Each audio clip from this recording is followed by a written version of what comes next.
No cometan el error de hablar en un lenguaje que el pobre pueblo no entienda.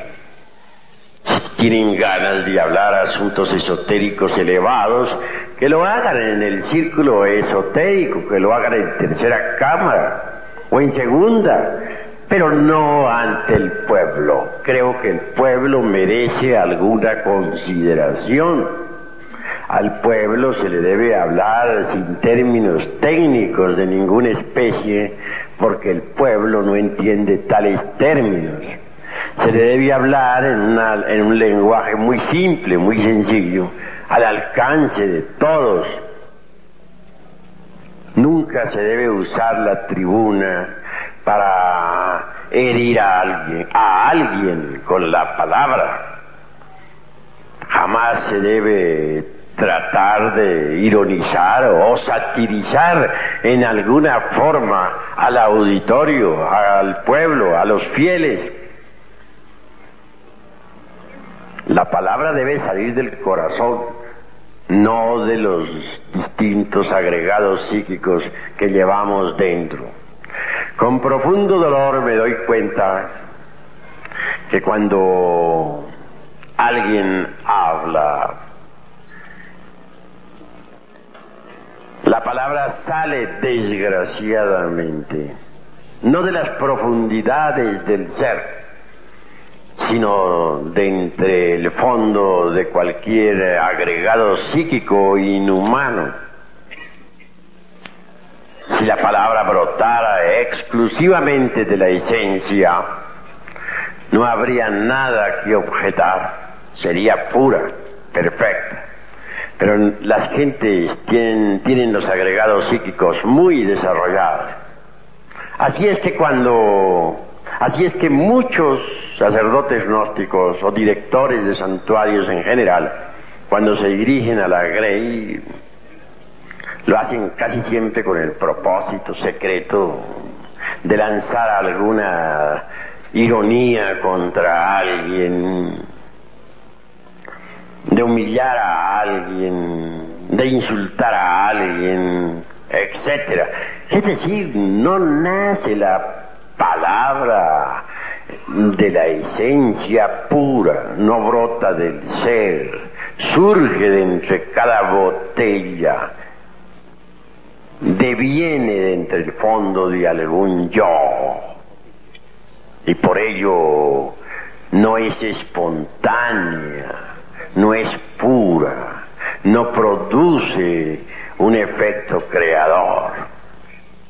Por lo común, la palabra que los sacerdotes gnósticos pronuncian tiene origen entre las entrañas de tal o cual agregado psíquico, ya sea este de envidia, ya sea de ira, ya sea de amor propio, ya sea de orgullo, de egoísmo, de autosuficiencia, de autoimportancia, de engreimiento, de ambición, etcétera. Mas nunca con dolor veo que surja la palabra espontánea, brotada de entre las entrañas del ser, y esto es lamentable. Cuando la palabra surge de entre las profundidades del ser, está llena de plenitud y de belleza interior. Mas cuando la palabra surge de entre las entrañas de tal o cual agregado psíquico, está condicionada por el mismo, no tiene elasticidad, no tiene ductibilidad, no goza de plenitud, no es íntegra y produce en el ambiente discordias, problemas de toda especie. Los devotos concurren al rito, concurren al lumicial para recibir un bálsamo de consuelo en su adolorido corazón.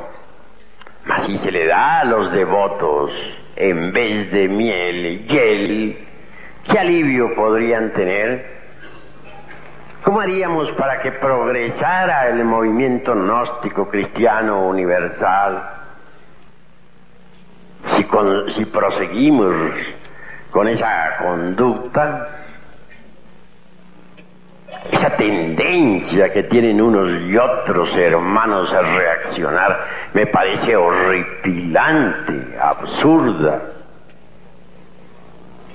No son dueños de sus propios procesos psicológicos. Si se les puya, reaccionan. Siempre reaccionan ante todo. No olviden ustedes que en el mundo vivimos y que hay 3 clases de alimento para uno. El primer alimento, ya lo conocen ustedes, la comida. Es el menos importante, parece increíble, pero así es. Prueba de que es el menos importante es que uno puede vivir sin comer muchas veces hasta un mes. Mahatma Gandhi duraba hasta 3 meses sin comer. Ese alimento entra por la boca y va al estómago. La segunda clase de alimento es el aire, la respiración. Se relaciona con las fosas nasales y los pulmones. Difícilmente podríamos vivir siquiera 4 o 3 minutos sin respirar. La gente dura normalmente 1 minuto sin respirar y luego viene un síncope. Gracias a un entrenamiento, por ejemplo, podría uno llegar hasta 2 y 3 minutos, o a 4, que ya sería el máximo de los máximos. Pero son pocos, ¿no? O raros los que llegan a poder vivir 4 minutos sin respirar. Esto nos está indicando que el segundo alimento es todavía más importante que el primer alimento.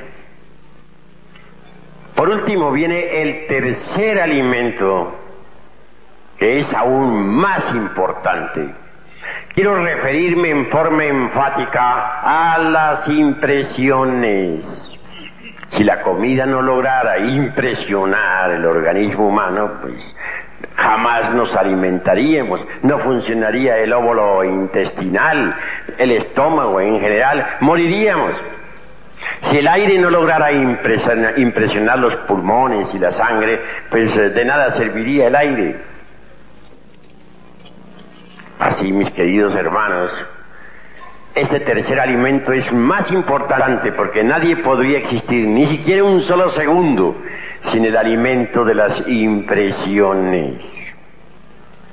Ahora bien, todo alimento necesita pasar por una transformación. El alimento relacionado con el estómago, o sea, la alimentación, necesita pasar por una transformación. Esta transformación es factible gracias al sistema digestivo. El alimento relacionado con la respiración tiene como vehículo de transformación a los pulmones. Pero para el tercer tipo de alimento no hay un órgano especial. No hay estómago ni hay pulmones que valgan. Hay que crear ese tercer órgano. Todo lo que nos llega a la mente viene en forma de impresiones. Ustedes me están escuchando aquí, ven un hombre que les está hablando a través de un micrófono, y esto todo es un conjunto de impresiones que llega a la mente. Todas las aventuras de la vida, todas las emociones y pasiones, todo lo que nos rodea llega a nosotros en forma de impresiones. El aire se transforma mediante los pulmones. La comida se transforma mediante el estómago.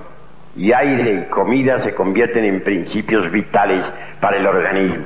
Desgraciadamente las impresiones no se transforman.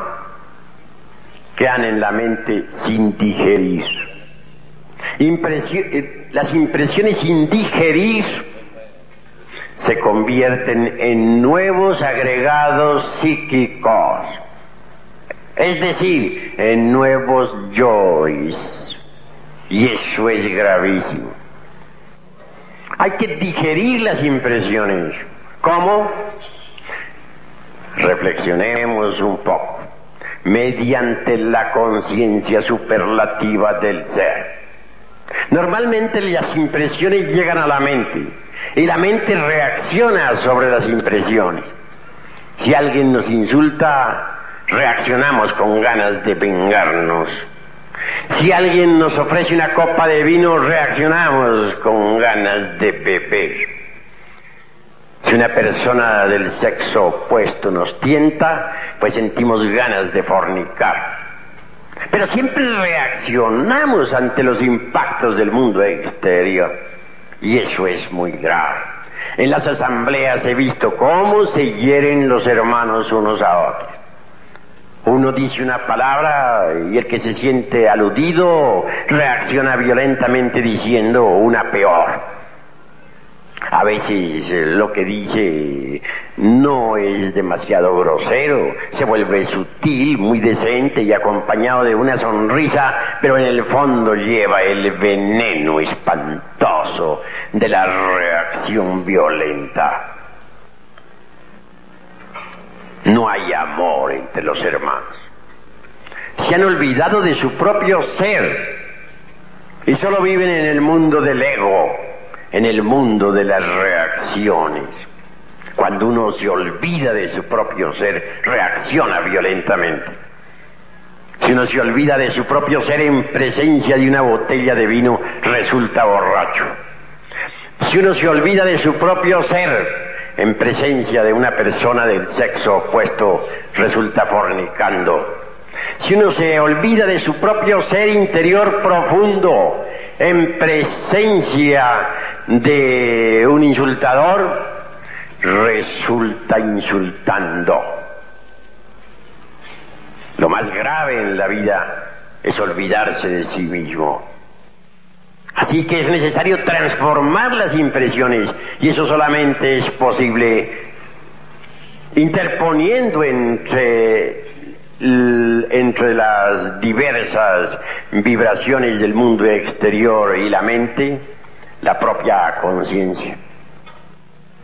Cuando uno interpone entre las impresiones y la mente eso que se llama conciencia, es obvio que las impresiones se transforman en fuerzas y poderes de orden superior.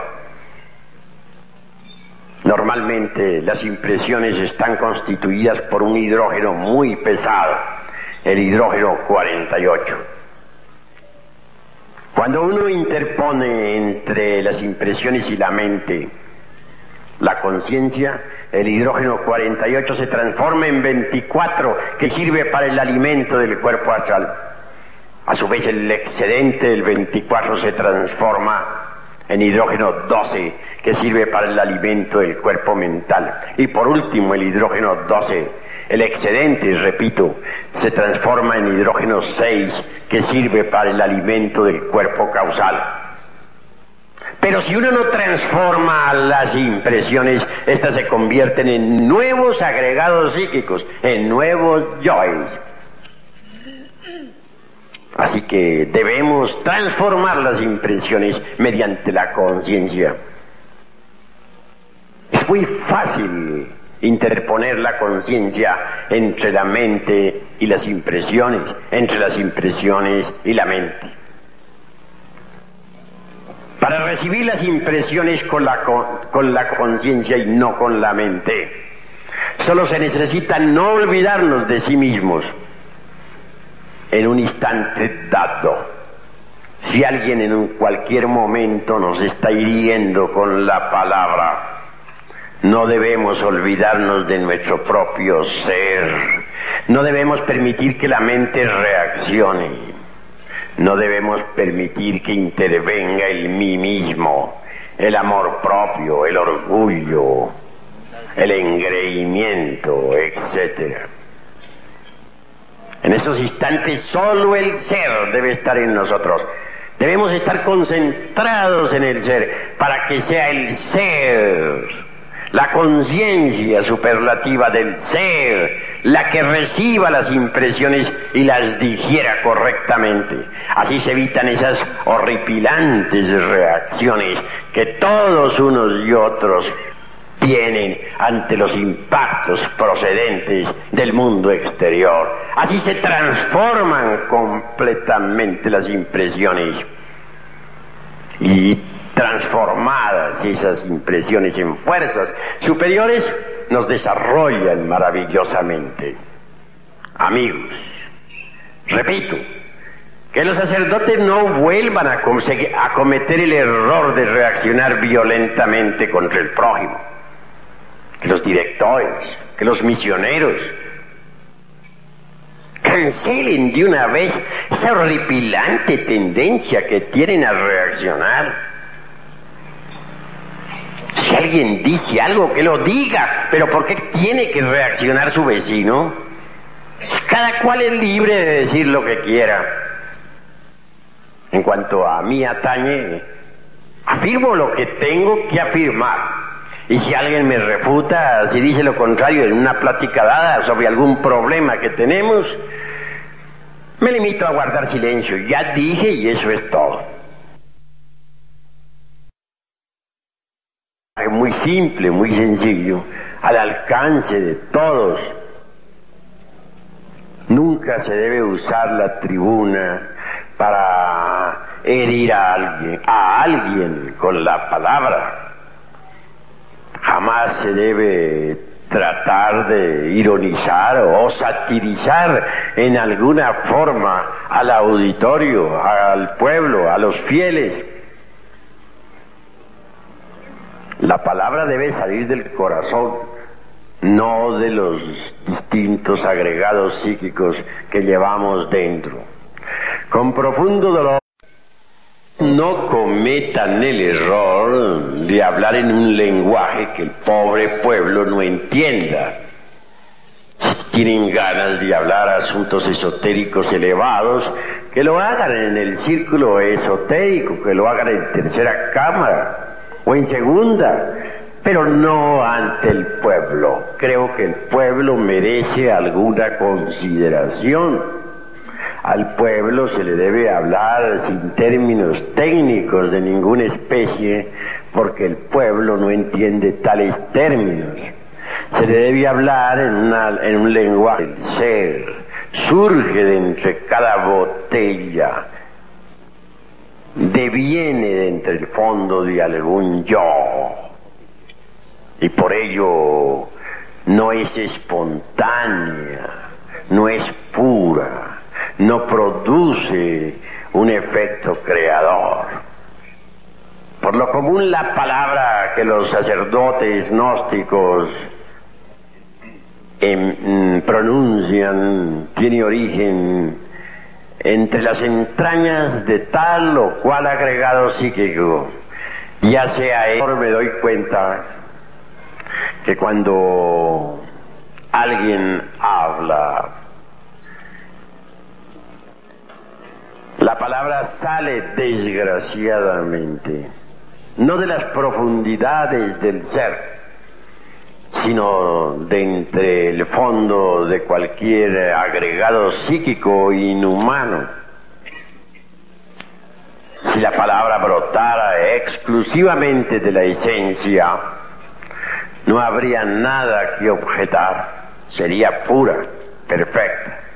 Pero las gentes tienen los agregados psíquicos muy desarrollados.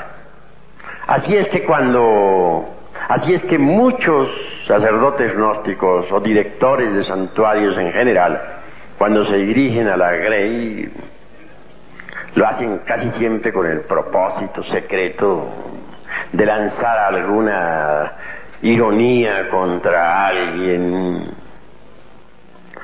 de humillar a alguien, de insultar a alguien, etcétera.